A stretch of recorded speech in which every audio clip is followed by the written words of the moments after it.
Bismillahirrahmanirrahim. Assalamualaikum warahmatullahi wabarakatuh. Selamat pagi anak-anakku kelas 10 IPS. Hari ini Bapak akan menjelaskan pelajaran sejarah peminatan yang mana di semester 1 sudah kalian pelajari tentang penelitian sejarah. Kemudian di semester 2 ini kita akan masuk di babak yang baru, yaitu bab historiografi. Nah, sebelumnya perlu kalian ketahui bahwasannya pembelajaran di semester genap ini masih menggunakan pembelajaran jarak jauh dan kalian harus siap kuota ya. Jadi ya sudah berjalan. Kalau nggak punya kuota kan jadi nggak bisa belajar. Jadi kuota itu sekarang penting. Kemudian kita lihat bahwasannya di semester 2 ini nanti di LKS kalian ada beberapa bab, yaitu ada 4 bab. Yang nanti 2 bab di semester awal, maksudnya sampai ke ujian tengah semester. Nah, di semester 1 yang bab 1 akan saya share di sini. Tunggu sebentar. Nah, mengenai historiografi. Kemudian LKS kalian ini sejarah peminatan. Ini. Oke. Sejarah peminatan kelas 10. Di bab pertama juga dituliskan historiografi. Apa itu historiografi? Nah, historiografi adalah upaya menangkap dan memahami jejak-jejak masa silam dalam kehidupan manusia sebagai makhluk sosial. Jika di LKS kalian dijelaskan pula ada beberapa pendapat ahli mengenai historiografi. Ada sekitar 9 tokoh yang dituliskan di sini ya. Jadi kalian bisa cek di LKS kalian ada Louis Gottschalk, kemudian Sujatmoko, kemudian ada Profesor Dr. Helios Samsudin, MA. Nah, itu menjabarkan tentang apa itu historiografi. Kemudian di LKS kalian juga ada dijelaskan prinsip-prinsip historiografi di halaman 4. Nah, itu bisa kalian pelajari. Dibuka dong ya, LKS-nya dibuka. Jangan jadi pajangan saja di rumah. Kemudian ada fungsi historiografi, ada fungsi didaktis dan fungsi pragmatis. Kemudian ada fungsi genetis. Fungsi didaktis merupakan fungsi yang mendidik. Artinya dalam karya-karya sejarah banyak memuat pelajaran, hikmah, dan suri teladan. Kemudian fungsi pragmatis berkaitan dengan upaya untuk melegitimasi suatu kekuasaan agar terlihat kuat dan berwibawa. Kemudian ada fungsi genetis untuk mengungkapkan bagaimana asal-usul dari sebuah peristiwa. Tujuannya sebagai kisah pahlawan, kemudian sebagai apologi atau kepentingan pendidikan, kemudian sekedar kenangan pribadi untuk keluarga. Ya, jadi kalian menuliskan sejarah keluarga kalian masing-masing, itu sebagai kenangan. Kemudian koreksi atau pembelaan peranan sendiri atau golongan. Kemudian dalam sejarah atau historiografi juga ada subjektivitas. Menurut Puspo Projo, ya, di halaman 5, mengungkapkan 3 hal yang dapat mempengaruhi subjektivitas penelitian sejarah yang akan membantu menuju objektivitas. Yang pertama adalah mengenal sumber distorsi. Nah, kemudian peranan human richness, ya, Jawa banget. Human richness. Nah, kemudian ada titik berdiri atau cara seseorang untuk memandang sebuah objek. Nah, itu adalah bagian-bagian dari historiografi, teori-teorinya. Nah, ini ada beberapa gambar huruf-huruf kuno, ya, Jawa Kawi, aksara Jawa Kawi, dituliskan di daun-daun lontar. Kalau ini di kulit kayu ya, atau kulit binatang. Nah, yang dikeringkan. Nah, historiografi Indonesia terbagi menjadi 3. Yang pertama adalah historiografi tradisional. Nah, historiografi tradisional itu di LKS-mu di halaman 5. Ya. Kemudian yang kedua ada historiografi kolonial. Nanti kita jelaskan satu persatu. Kemudian ada historiografi modern. Yang pertama, historiografi tradisional. Penulisan sejarah tradisional, ya, historiografi tradisional, ada apa itu namanya? Ada beberapa hal di sini yang dijelaskan. Misalnya sejarah zaman Hindu sampai Islam, sifatnya seperti itu. Kemudian istana sentris, jadi berdasarkan istana, bertujuan agar diketahui generasi penerus dan terdapat unsur sastra. Ini ciri-cirinya. Kemudian karakteristik naskah historiografi tradisional adalah feodalis aristokratis, karena berhubungan dengan istana sentris itu tadi. Kemudian memiliki subjektivitas tinggi karena itu tadi, ketika ada hal yang tidak menarik akan dibuat semenarik mungkin. Kemudian banyak terjadi anakronisme dalam penyusunan. Nah, disusun tidak secara ilmiah, sumber data sulit ditelusuri, dan regiosentris, ya, kedaerahan. Jenis karya historiografi tradisional ada kitab, ada babat, dan ada hikayat. Babat Tanah Jawi, ini kitab, ini hikayat. Contoh historiografi yang lain ada Babat Tanah Jawa, Serat Pararaton, Hikayat Raja-Raja Pasai, Negara Kertagama. Ini kitab.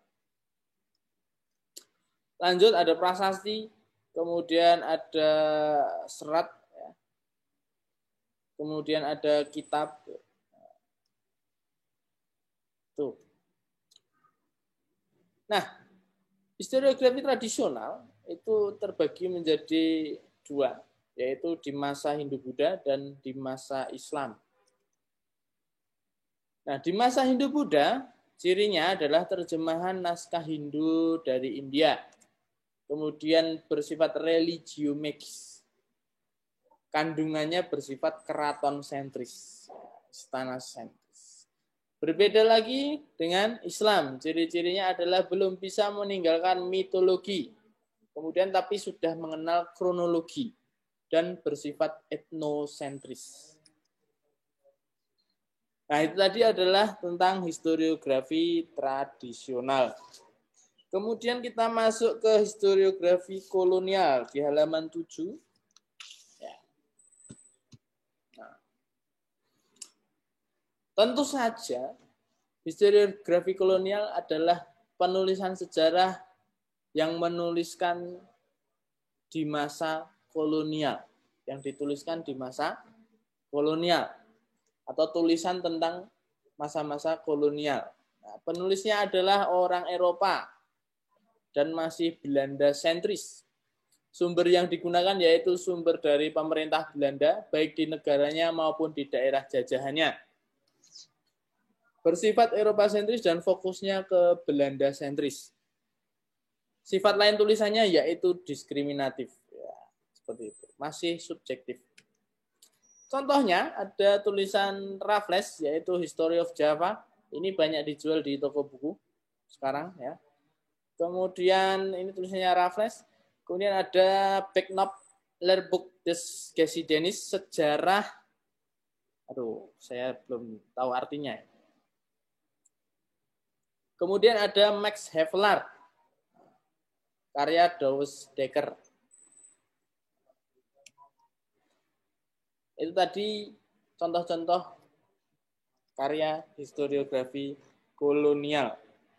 Kalau di LKS-mu dijelaskan bahwasannya kelebihan dan kelemahan historiografi kolonial dijelaskan secara rinci. Nah, kelemahannya adalah subjektivitas, kemudian kekurangan kualitatif dari sejarawan kolonial, dan kekurangan kuantitatif. Nah, Jadi cukup sedikit yang dicetak.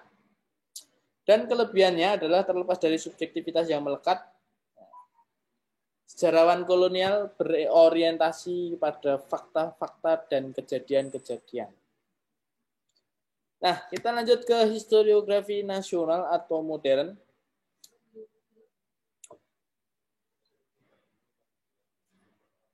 Pengertiannya adalah penulisan sejarah yang mengungkapkan kehidupan bangsa dan rakyat Indonesia dalam sejarah aktivitasnya, baik politik, ekonomi, sosial maupun budaya, dan sudut pandang bangsa Indonesia. Yang pertama cirinya, sebagaimana kalian lihat di layar, ada Indonesia sentris. Kemudian sesuai dengan cara pandang bangsa Indonesia.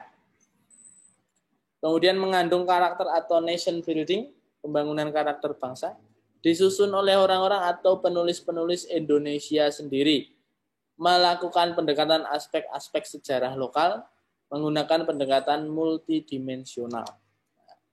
Jika nanti ada yang ingin ditanyakan, silahkan ditanyakan melalui WA bisa, WA group atau di postingan tugas, atau di postingan yang saya berikan di classroom. Kemudian, ada pembahasan-pembahasan mengenai historiografi nasional. Seperti sebagaimana dilihat, ada seminar nasional sejarah pertama di Yogyakarta, yaitu pembahasan konsep filosofis sejarah nasional. Jadi mau dibawa kemana penulisan sejarah Indonesia ini.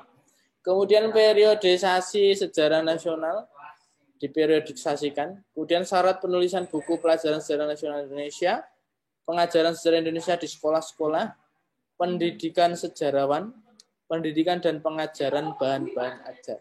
Ini yang dibahas. Nah, ini adalah contoh hasil dari penulisan sejarah historiografi nasional. Ada buku sejarah nasional Indonesia jilid 1 sampai 6. Ini kalau beli semua sekitar hampir 500.000 lebih. Mungkin lebih mahal kalau semua. Kalau beli satu-satu, ya paling dapat satu dulu.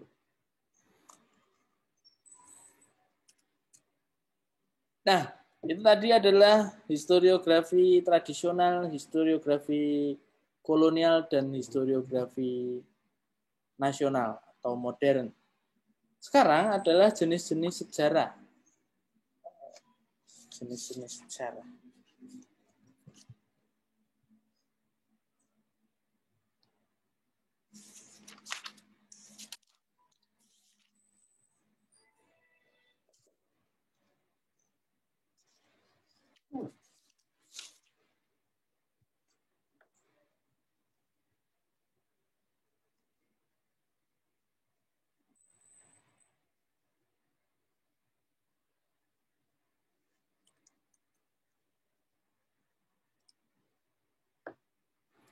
Ya, dari jenis-jenis sejarah, bahwasanya ini adalah materi tambahan di LKS-mu tidak ada. Ya. Nah, sejarah berdasarkan tujuan dan sifat yang terkandung di dalamnya. Ada sejarah naratif, ada sejarah didaktif, dan ada sejarah genetik. Oh, ini ada tadi di depan ya. Dibahas di belakang ternyata di PowerPoint. Di fungsi historiografi di halaman 4, silakan kalian buka lagi. Ada naratif, didaktif, dan genetik. Nah, kalau di sini pragmatis. Nah, berdasarkan cakupan wilayah pembahasan, ada sejarah lokal, ada sejarah nasional, dan ada sejarah dunia. Sejarah nasional adalah sejarah yang disepakati di seminar nasional sejarah yang pertama. Kemudian kalau sejarah lokal adalah peristiwa-peristiwa yang ada di daerah sekitar kita atau di daerah masing-masing. Nah, sejarah lokal adalah pembahasan kedaerahan meliputi aspek sosial, politik, agama, teknologi, dan ekonomi wilayah tertentu. Bertujuan untuk mengkaji perkembangan suatu daerah dan memunculkan tokoh-tokoh lokal sebagai kebanggaan suatu daerah. Nah, Sejarah lokal ini banyak sekali ya, karena pada masa penjajahan tidak semua sejarah itu bisa dimasukkan dalam sejarah nasional. Tapi perlu dibuka juga terkait dengan sejarah-sejarah lokal. Misalnya di Karanganyar sendiri ada situs-situs sejarah yang banyak. Dan mungkin di dalamnya syarat dengan sebuah peristiwa, dengan sebuah kenangan yang banyak, sehingga perlu dituliskan sendiri. Seperti Candi Cetho, ya kan? Itu juga harus ada sejarahnya bagaimana. Kemudian kita lanjutkan ke sejarah nasional. Sejarah nasional seperti yang saya katakan tadi, cakupannya wilayah lebih luas daripada sejarah lokal, mengandung makna nasionalisme untuk mengembangkan kecintaan terhadap persatuan negara. Jadi isinya adalah sejarah yang bersifat nasional.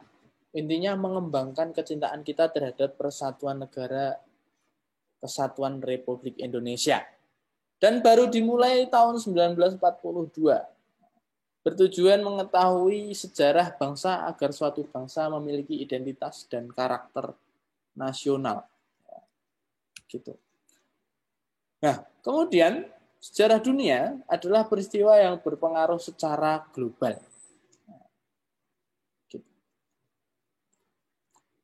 Berpengaruh secara global seperti apa contohnya? Ya banyak ya, seperti Perang Dunia I, Perang Dunia II itu kan berpengaruh pada global. Kemudian krisis ekonomi dunia tahun 98, mungkin kalian belum dipikirkan ya. Ya, itu tadi adalah tampilan untuk bab 1 di LKS kalian. Nah, sudah selesai ini satu bab 1 hari ya kan. Kemudian sebagai penutup bahwasanya nanti akan Bapak berikan tugas yang jawabannya ada dalam video yang Bapak terangkan di sini. Nah, jadi kalian harus mengikuti terus pembelajaran yang Bapak berikan supaya kalian lebih paham. Jika mungkin ada pertanyaan silahkan ditanyakan. Jangan tanya jawaban tugasnya apa ya. Terima kasih untuk perhatiannya.